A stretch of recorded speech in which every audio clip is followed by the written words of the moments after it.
You're standing in the kitchen at 7:42 a.m., watching your daughter scroll past you toward the couch, headphones already half on, completely unbothered. Even though you just told her the bus leaves in 6 minutes. You raise your voice slightly.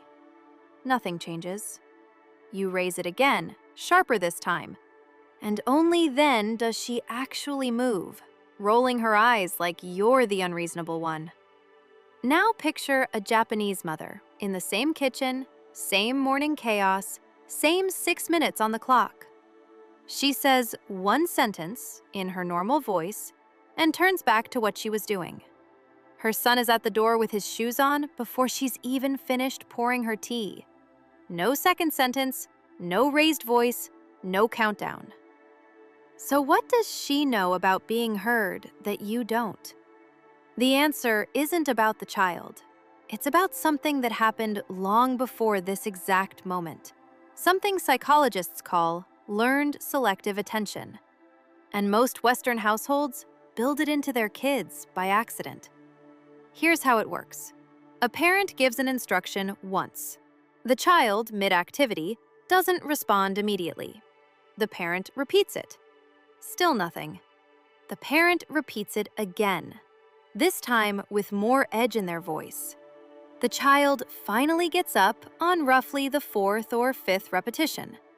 Over months and years of this exact pattern, repeated thousands of times, the child's brain learns something extremely specific and completely logical from its own perspective.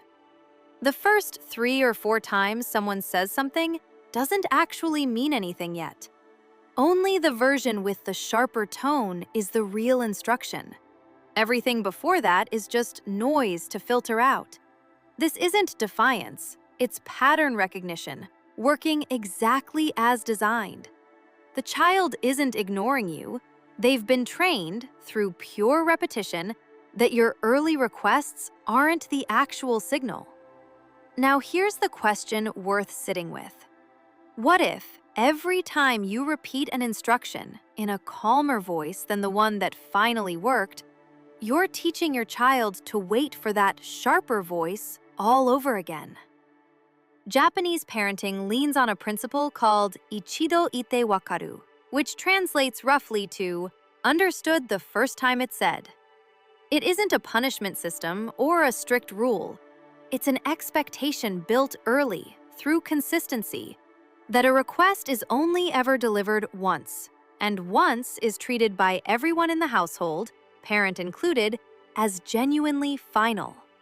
This connects to research on operant conditioning that goes back decades, originally studied by psychologist B.F. Skinner, though never applied specifically to Japanese households. Skinner's work showed that behavior is shaped by what gets reinforced, not by what's merely said.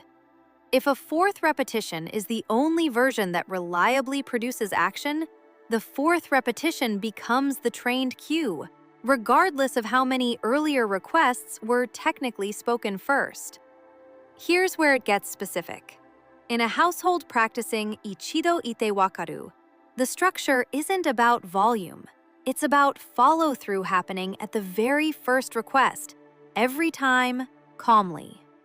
If a Japanese parent asks a child to put their shoes on, and the child doesn't move within a few seconds, the parent doesn't repeat the instruction louder. They simply walk over and quietly guide the process, a hand gently on the shoulder, a calm, physical presence, without re-saying the words at all. The instruction was already given. Repeating it would only teach the child that the first version doesn't count. Compare that to what happens in most Western households when a child doesn't respond immediately. The instinct is almost always to repeat the words, as if the original sentence simply didn't land, and saying it again, slightly differently, will somehow fix the transmission. But the child usually did hear it. What they're testing, often without even realizing it, is whether this particular instance of the instruction is the one that actually requires action. This is the part backed by something researcher Roy Baumeister has documented extensively in his work on habit formation. The brain conserves energy by automating responses to consistent patterns. A child raised in a household where instructions are repeated 5 times before consequence kicks in develops an entirely accurate, entirely rational habit. Wait for repetition 5. A child raised where repetition 1 is reliably followed by calm, immediate follow-through develops the opposite habit just as accurately. Move on repetition 1. Neither child is more obedient by nature. Both are responding correctly to the actual pattern they've been trained on. This is the part that connects directly back to your daily life. The frustration of repeating yourself isn't a sign that your child is uniquely difficult or that you need a harsher tone. It's a sign that the current pattern has taught them, with total consistency, exactly when they're allowed to ignore you. The fix isn't getting louder on repetition 4. It's making repetition 1 mean something. Every single time.